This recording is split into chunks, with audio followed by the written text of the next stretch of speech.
अस्सलाम वालेकुम स्टूडेंट्स। आज के लेक्चर में हम स्टार्ट करते हैं CHN कम्युनिटी हेल्थ नर्सिंग का यूनिट नंबर 1। तो सबसे पहले इसका हम देखें कंटेंट, इसमें क्या क्या हमने कवर करना है। इसके बेसिकली हमारे पास 3 यूनिट्स हैं, 1, 2 एंड 3। आगे फर्दर इसके ऑब्जेक्टिव्स हम कवर करेंगे बुक से। तो आज हम स्टार्ट करते हैं आपका unit 1, review health transition and global health. इसके आगे हम देखें ऑब्जेक्टिव्स डिटेल में कौन कौन से हैं। टोटल 9 ऑब्जेक्टिव्स हम देखेंगे इस यूनिट में, फर्स्ट यूनिट में। तो आज हम देखेंगे 3 ऑब्जेक्टिव्स जो कि आपकी बुक पे हैं, और बाकी जो नहीं है वो मैं आपको नोट्स प्रोवाइड कर दूंगी, आपको नोट से करवा दूंगी, ठीक है। तो आज हम स्टार्ट करते हैं 3, 4 और 6 ही हम कवर करेंगे आज के लेक्चर में। आज हम स्टार्ट करेंगे बेसिक चीज़ों से जो कि आपने पहले पढ़ी होंगी थर्ड ईयर में, सेकेंड ईयर में, ठीक है। उसके बाद आगे हम बाकी जो चीज़ें न्यू है ना वो उसकी तरफ जाएंगे। तो हम स्टार्ट करते हैं different phases of natural history of disease transmission. ये आपने सेकेंड ईयर में पढ़ा होगा, थर्ड ईयर में भी पढ़ा होगा, ठीक है। नेचुरल हिस्ट्री ऑफ डिजीज़ क्या होती है, ये मोस्ट इंपॉर्टेंट क्वेश्चन है। ये इसमें भी काफ़ी दफ़ा आया हुआ है, फोर्थ ईयर के एग्ज़ाम में भी, ठीक है। तो ये हम स्टार्ट करते हैं, आपकी बुक है नवीद आलम की, चैप्टर फर्स्ट ही होगा और पेज नंबर है 3, ठीक है। नेचुरल हिस्ट्री ऑफ डिजीज़ क्या होती है। अच्छा, ये अब इसके नाम से शो हो रहा है हिस्ट्री ऑफ डिजीज़। लाइक एक डिजीज़ जो है वो कैसे प्रोग्रेस कर रही है, कैसे वो डिवेल्प हो रही है in the absence of treatment and prevention. Like हम एक डिज़ीज़ को ना तो ट्रीट कर रहे हैं ना तो उसको प्रिवेंट कर रहे हैं, वो अपने ही वे में कैसे वो आगे प्रोग्रेस कर रही है, डिवेल्प कर रही है, उसका क्या मैकेनिज्म चल रहा है, तो उसको हम कहते हैं नेचुरल हिस्ट्री ऑफ डिजीज़, ठीक है। अब आपको पता होगा कि जो डिजीज़ है वो कैसे अक्कर होती है। इसमें 3 मेजर फैक्टर्स होते हैं जिसको हम ट्राइएड भी कहते हैं। 3 फैक्टर्स कौन से हैं, एक तो मैन जिसको हम होस्ट भी कहते हैं, उसके बाद कॉजेटिव एजेंट या डिजीज़ एजेंट, उसके बाद इन्वायरमेंट। जब ये तीनों फैक्टर्स इंटरेक्ट करते हैं आपस में तो तब डिजीज़ होती है, ठीक है। ये आपने डिफाइन करना है इसको। उसके बाद हमारे पास जो हमारा क्वेश्चन था मेन कंटेंट में, फेजेस कौन कौन सी हैं नेचुरल हिस्ट्री ऑफ डिजीज़ की। हमारे पास बेसिक जो है वो 2 फेजेस हैं, आगे इनकी सब कंपोनेंट्स हैं वो हम पढ़ेंगे दूसरी बुक से, यहाँ पर नहीं दिए हुए। तो बेसिक इसकी कौन कौन सी हैं, प्री पैथोजेनेसिस फेज है और पैथोजेनेसिस फेज है, ठीक है। प्री का मतलब होता है बिफोर, और पैथोजेनेसिस मीन के डिजीज़ का डिवेल्प होना, आगे प्रोग्रेस होना। तो डिजीज़ के डेवलपमेंट से पहले वाली जो स्टेज होगी ना उसको हम कहते हैं प्री पैथोजेनेसिस फेज, ठीक है। अब मैंने आपको बताया कि जो डिजीज़ है वो कब अकर होती है, जब 3 फैक्टर्स हमारे पास इंटरेक्ट करते हैं, उनका इंट्रैक्शन होता है तो तब डिजीज़ होती है। लेकिन इस फेज़ में, प्री पैथोजेनेसिस फेज़ में, ये तीनों फैक्टर्स इंटरेक्ट नहीं कर रहे होते, ठीक है। अगर तीनों में से कोई भी फैक्टर जो है वो एब्सेंट होगा तो डिजीज़ नहीं होगी। यहाँ पे वही लिखा हुआ है, in the absence of any one of them disease is not going to occur, ठीक है। तो प्री पैथोजेनेसिस फेज में जो हमारा एक मेजर फैक्टर था ना, मैन जो होस्ट है, वो इन्वॉल्व नहीं होता, ठीक है। लेकिन वो एक्सपोज होता है डिफरेंट रिस्क फैक्टर्स से, जो कि रिस्क फैक्टर्स आगे हम पढ़ेंगे कौन कौन सी टाइप्स होती हैं इसकी रिस्क फैक्टर्स की, मॉडिफाइएबल, नॉन मॉडिफाइएबल। तो वो उसको रिस्क होता है डिजीज़ होने का, लेकिन उसको डिजीज़ होती नहीं है, वो मैन इन्वॉल्व नहीं होता उस डिजीज़ में, ठीक है। अब यहाँ पे हमारे पास वही बात लिखी हुई है, during this phase 3 factors are present, these 3 factors are present but in isolation forms. When these start interacting with each other, man moves into the pathogenesis phase.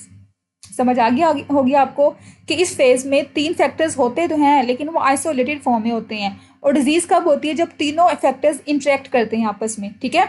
इसमें हमारे पास जो मैन है वो इन्वॉल्व नहीं होता, तो मैन हमारे पास एक इंपॉर्टेंट फैक्टर है, जब ये इंटरेक्ट नहीं करेगा तो डिजीज नहीं होगी, ठीक है। तो हमारे पास ये फर्स्ट फेज थी प्री पैथोजेनेसिस फेज। आगे हम देखें तो इसकी जो सेकंड फेज है वो है पैथोजेनेसिस फेज। अब इसमें क्या होता है कि जो डिजीज एजेंट है वो एंट्री करता है होस्ट के अंदर, ठीक है। मैन के अंदर उसकी जब एंट्री होती है तो मतलब कि हमारे पास जो फैक्टर्स हैं वो इंटरेक्ट कर रहे हैं आपस में।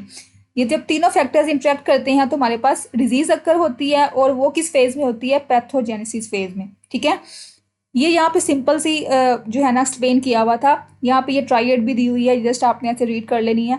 और अगर मैं आपको दिखाऊं इसका जो एक और बुक है एपिडेमियोलॉजी की, यहाँ से आपने शायद पढ़ा हो, इसमें ज़्यादा अच्छा डिटेल में एक्सप्लेन किया हुआ है नेचुरल हिस्ट्री ऑफ डिजीज़ को विद डायग्राम, ठीक है। तो मैं यहाँ से आपको भी अच्छे से करवा देती हूँ। ये डिफाइन तो इसको वैसे ही किया हुआ है, डेफिनेशन तो सेम ही रहती है, ठीक है। नेचुरल हिस्ट्री ऑफ डिजीज़ क्या होती है, जब एक डिजीज़ है उसका क्या कोर्स है, क्या उसकी प्रोग्रेस हो रही है, डेवलपमेंट कैसे हो रही है over time, independent of treatment and prevention, ठीक है, in the absence of treatment and prevention. अब जो डिजीज़ है तो उसका क्या आगे आउटकम होता है, या तो वो रिकवर हो जाएगा पर्सन, ठीक है, या तो डिसेबल हो जाएगा या उसकी डेथ हो जाएगी, ठीक है। आगे इसकी दो मेन हमारे पास थी फेजेस, प्री पैथोजेनेसिस फेज और पैथोजेनेसिस फेज, ठीक है।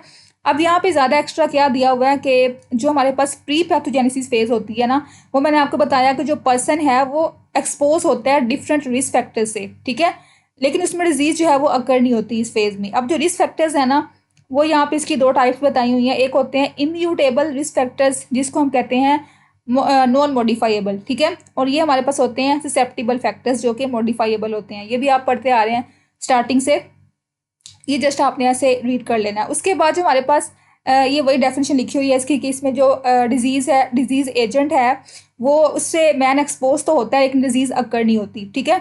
उसके बाद जो हमारे पास पैथोजेनेसिस फेज़ है ना, इसके आगे दो फर्दर इसमें इस बुक में दी हुई हैं स्टेजेस कौन कौन सी हैं, ये आपने यहाँ से अपनी बुक के ऊपर लिख लेनी है, ठीक है। इसमें आगे फर्दर स्टेजेस जो हैं वो कौन कौन सी हैं, एक है stage of pre symptomatic disease, ठीक है, और दूसरी स्टेज कौन सी है, stage of clinical disease.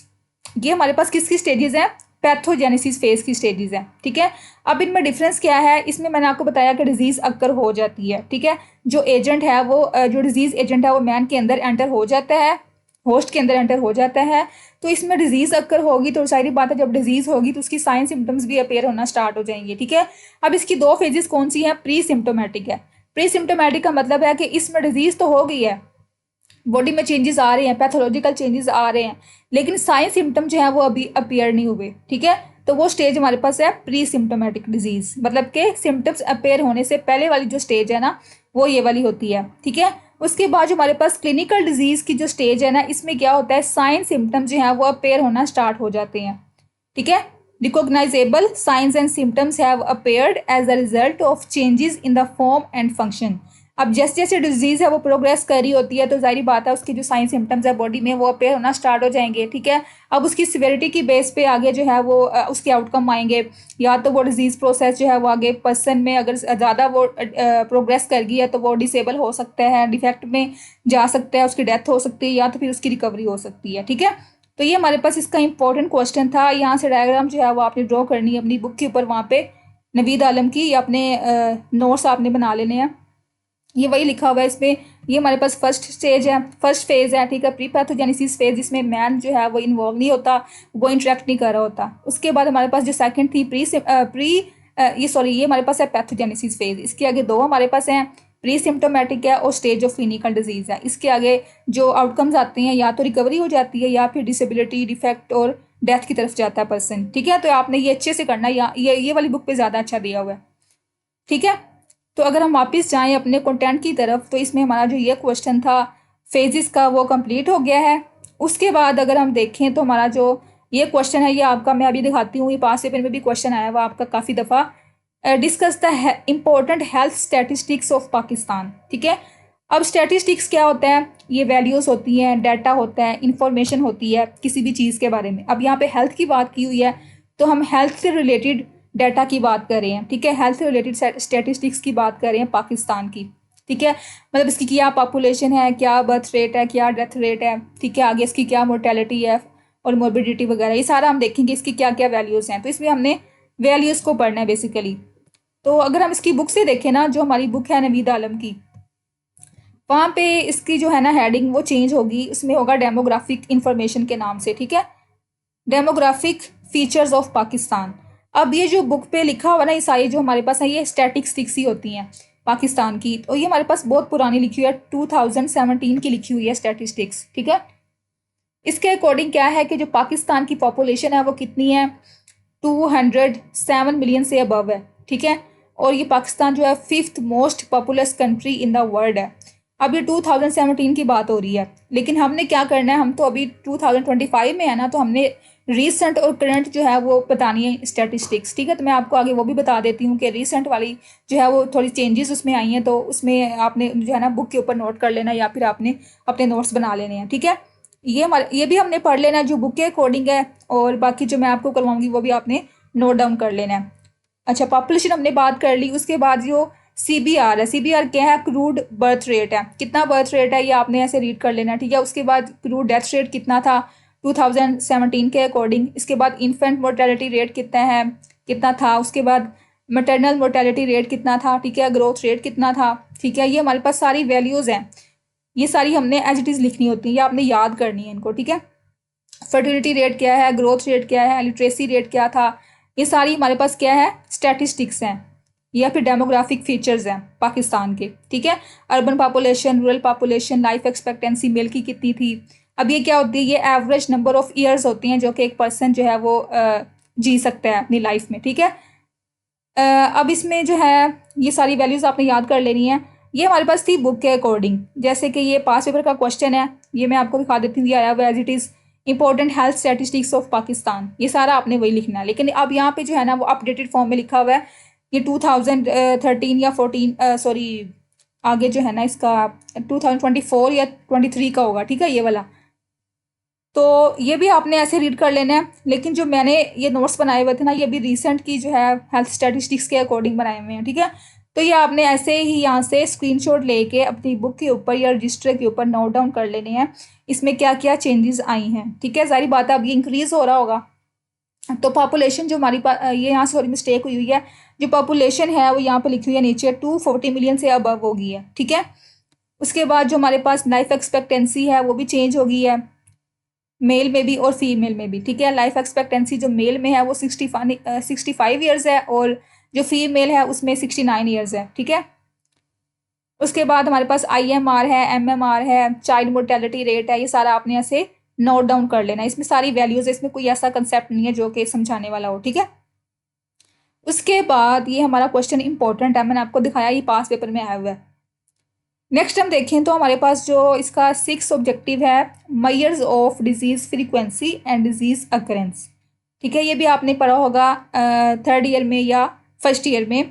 Disease frequency के मेजर्स कौन कौन से हैं और डिजीज़ अकरेंस के कौन कौन से हैं, ठीक है।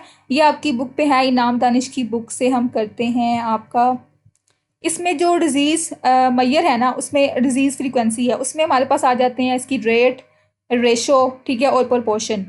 इसकी डेफिनेशन है, इसके आगे कंपोनेंट्स है, ये हम देखते हैं। ये आपने पढ़ा भी होगा, जस्ट हम रिवाइज कर लेते हैं, ठीक है। तो ये हमारे पास क्या है, रेट क्या होता है?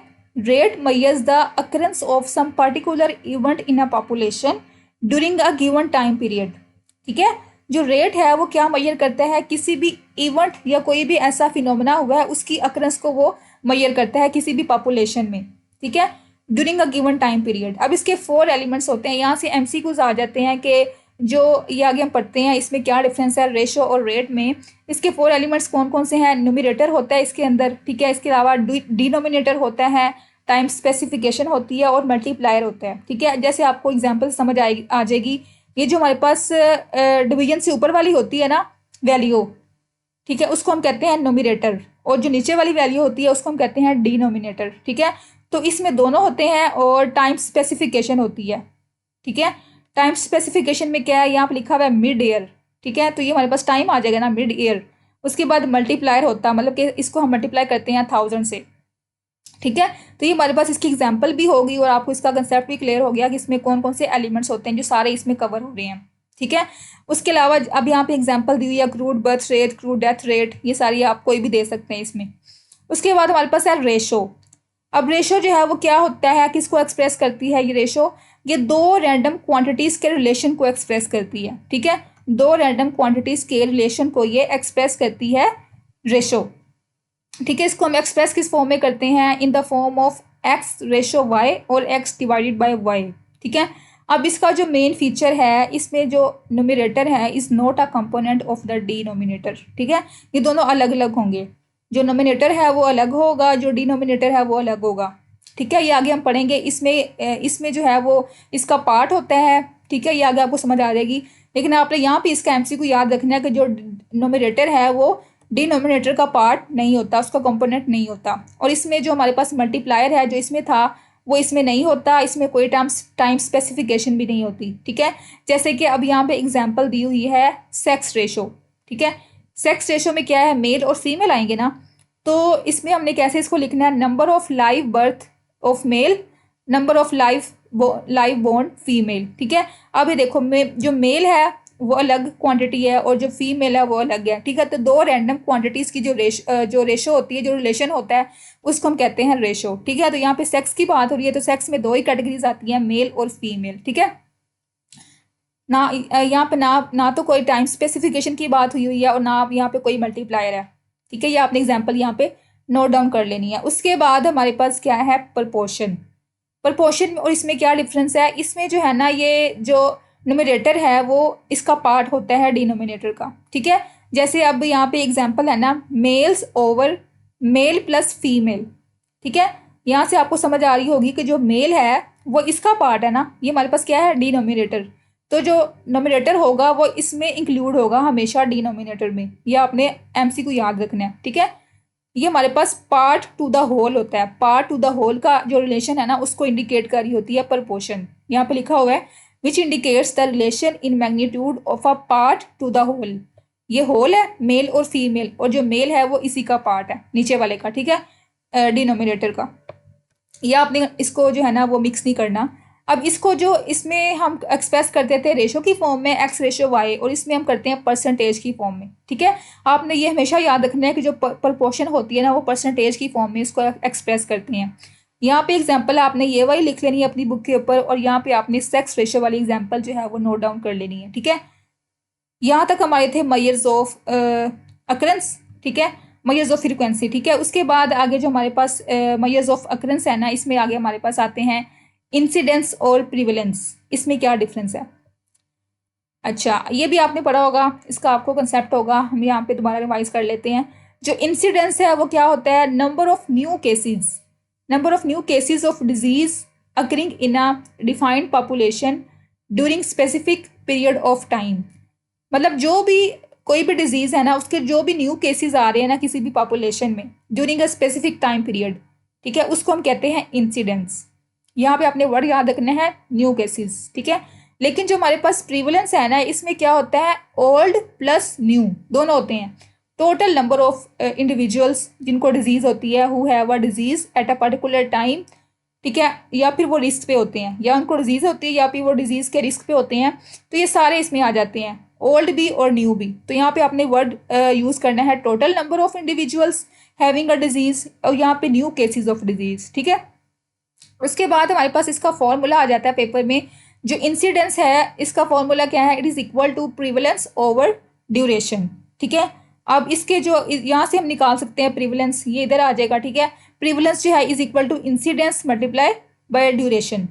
तो ये इसका फॉर्मूला आपने याद रखना है। उसके अलावा यहाँ पे ये वही चीज़ें, इसमें बस पॉइंट्स बनाए हुए, इसमें न्यू केसेस हैं, इसमें क्या है, both new plus old cases. ठीक है, इसमें भी स्पेसिफिक पॉपुलेशन की बात है, इसमें भी स्पेसिफिक पॉपुलेशन की बात है। ठीक है, इसमें भी स्पेसिफिक टाइम पीरियड है, इसमें भी स्पेसिफिक टाइम पीरियड है। और इसके अलावा अगर हम देखें इसकी टाइप्स, अब यहाँ पे जो टाइप्स है ना, इसकी दो टाइप्स हैं आगे, अटैक रेट है और सेकेंडरी अटैक रेट है। ठीक है, उसके अलावा अब यहाँ पे जो ज़्यादा इंपॉर्टेंट है ना, वो प्रीवलेंस है और उसकी टाइप्स हैं। ये पेपर में भी आई हुई है, क्वेश्चन आया हुआ है पास पेपर में, difference between point prevalence and period prevalence. ठीक है, तो पहले हम ये करते हैं, जो पॉइंट यहाँ से पॉइंट से शो हो रहा है कि इसमें स्पेसिफिक पॉइंट की बात हुई है, स्पेसिफिक पॉइंट इन टाइम में जो भी new cases, new plus old cases आए हैं ना किसी भी पॉपुलेशन में, ठीक है, उसको हम कहते हैं पॉइंट प्रीवलेंस। ठीक है, अब यहाँ पे सिर्फ टाइम का डिफरेंस है पॉइंट में और पीरियड में। यहाँ पे एक स्पेसिफिक टाइम है और यहाँ पे एक स्पेसिफिक टाइम पीरियड है, टाइम इंटरवल है। ठीक है, ये बस आपने याद रखना है। बाकी दोनों का जो चीज़ें ऊपर जो है ना, ये वाला जो क्वांटिटी है, जो न्यूमरेटर है वो सेम ही है। ठीक है, और जो इसका मल्टीप्लायर है वो 100 है। ठीक है, उसके अलावा जो हमारे पास इसकी टाइप्स है ना इंसिडेंस की, वो अटैक रेट है और सेकेंडरी अटैक रेट है। ठीक है, ये भी आपने रीड करनी है। इसमें भी सिंपल वही फार्मूला है कि जो न्यू केसेस की अकरेंस हो रही है ना किसी भी पॉपुलेशन में, उसको हमने मल्टीप्लाई करना है 100 के साथ। ठीक है, सेम वैसे है सेकेंडरी अटैक रेट, इसमें भी वही चीज़ें हैं कि जो किसी भी जो पर्सन न्यू केसेस आए हैं या फिर वो एक्सपोज हैं रिस्क फैक्टर से, ठीक है, उनकी किसी भी पॉपुलेशन में जो अकरेंस आ रही है, ठीक है, उसको हमने मल्टीप्लाई करना है 100 से। ठीक है, तो ये हमारे पास इसकी दो टाइप्स थी इंसिडेंट्स की। आगे जो इसके मेजर जो इसका है ना पार्ट, वो इसके पर्पज़ हैं, इसका यूज़ है, इसको हम क्यों यूज़ करते हैं। जो इंसिडेंस है इसका क्या यूज़ है कि इसको हम यूज़ करते हैं for the efficiency of prevention, ठीक है। जैसे कि अब देखें कि न्यू केस आ गया डिजीज़ का, अब हम चाहते हैं कि इसको हम प्रिवेंट कर सकें, जो डिजीज़ का न्यू केस कोई हमारे पास ना आए, तो हम उसको पहले पहले हम जो है ना प्रिवेंटिव मेजर्स ले लें, ठीक है। तो इससे हम जो है ना प्रिवेंटिव मेजर्स की एफिशिएंसी चेक कर सकते हैं। उसके अलावा हमारे पास क्या है, कंट्रोल ऑफ डिजीज़, मतलब कि अब डिजीज़ जो है वो न्यू हमारे पास आ गई है, हमारे पास रेट्स आ गए हैं, क्या क्या कितने केसेस आ गए हैं, तो हम उस हिसाब से जो है आगे ट्रीटमेंट वगैरह स्टार्ट करेंगे और प्रिवेंटिव मेजर्स लेंगे, तो उससे जो डिजीज़ है वो कंट्रोल हो जाएगी ना, ठीक है। तो इसको हम कंट्रोल ऑफ डिजीज़ में भी यूज़ कर सकते हैं। इसके अलावा शॉर्ट टर्म प्लानिंग में यूज़ करते हैं इसको, ठीक है। इसका यूज़ हमारे पास था ये वाला, और जो हमारे पास प्रीवलेंस है ना उसके हमारे पास दो मेजर यूज़ हैं। इससे हम पता लगा सकते हैं कि जो डिजीज़ है वो किस हद तक, उसका जो मैग्नीट्यूड है वो किस हद तक जो है वो वाइड है या स्वेयर है, ठीक है, कितने लोगों में वो डिवेल्प हुई है, ठीक है। उसमें दोनों केसेस आते हैं ना, ओल्ड भी और न्यू भी, तो उससे हमें उससे हम एस्टिमेट लगा सकते हैं कि किस हद तक जो डिजीज़ है वो फैल चुकी है, ठीक है, उसका क्या मैग्नीट्यूड है। उसके अलावा इसमें हम जो है वो इसमें शॉर्ट टर्म प्लानिंग थी इंसिडेंस में, और इसमें हमारे पास लॉन्ग टर्म प्लानिंग हम कर सकते हैं डिजीज़ की जो है वो सिवियरिटी की बेस पे, उसके स्प्रेड की बेस पे, ठीक है। तो ये हमारे पास इसका डिफरेंस था इंसिडेंस का और प्रीवलेंस का। अगर हम देखें अब हमारे कंटेंट के अकॉर्डिंग, तो हमने यहाँ से आज क्या क्या पढ़ा, phases of natural history of disease, ये हमने पढ़ लिया डिटेल में दोनों बुक से। उसके अलावा हमने पढ़े हेल्थ स्टैटिस्टिक्स ऑफ पाकिस्तान कौन कौन से हैं, ओल्ड भी हमने देखा 2017 का, और जो हमारे पास न्यू है ना 2014 का, वो अपने बुक के ऊपर लिख लेना, ठीक है। उसके अलावा अब यहाँ से एमसीक्यूज भी काफ़ी ज़्यादा आते हैं, कितनी पॉपुलेशन है, क्या बर्थ रेट है, क्या डेथ रेट है, कितनी फर्टिलिटी है, ठीक है, पाकिस्तान में कितना लिटरेसी रेट है, तो आपने सारी परसेंटेज जो है वैल्यूज सारी याद कर लेनी है अच्छे से, ठीक है। उसके अलावा हमारे पास जो डिजीज़ फ्रीक्वेंसी वाला क्वेश्चन हमने किया, इसमें रेट, रेशियो, प्रपोर्शन और इनके फार्मूलाज वगैरह एग्जाम्पल साथ मैंने आपको बता दी। उसके बाद डिजीज़ अकरेंस हमने देखी, इसमें इंसिडेंस और प्रिवलेंस का डिफरेंस आ जाता है, ठीक है। तो आज हमने ये तीन जो बेसिक आपके ऑब्जेक्टिव्स थे ना, ये हमने कवर किए हैं। नेक्स्ट लेक्चर में हम क्या करेंगे कि ये जो क्वेश्चंस बुक पे है ना, ये आपका बुक से होगा डेमोग्राफिक वाला, ये हम पूरा चैप्टर वहाँ से करेंगे। उसके अलावा ये जो बाकी फर्दर क्वेश्चंस है ना, ये आपकी बुक पे नहीं है, ये बर्डन ऑफ डिजीज़, ये मैं आपको नोट से करवा दूंगी और आपको जो है नोट्स ग्रुप में शेयर भी कर दूंगी। और जो पॉपुलेशन पायरामिड है ये जस्ट डिफाइन किया हुआ है वहाँ पे, लेकिन डिफरेंस यहाँ पे पूछा हुआ है, तो ये भी मैं आपको नोट से करवाऊंगी कि क्या डिफरेंस है डेवलप्ड और डेवलपिंग कंट्रीज़ की पॉपुलेशन पायरामिड में, ठीक है। तो नेक्स्ट लेक्चर में हम कवर करेंगे। आज का लेक्चर इतना ही था। अगर आपका कोई क्वेश्चन हो तो आपने ग्रुप में मुझसे पूछ लेना है, ठीक है। ओके, अल्लाह हाफिज़।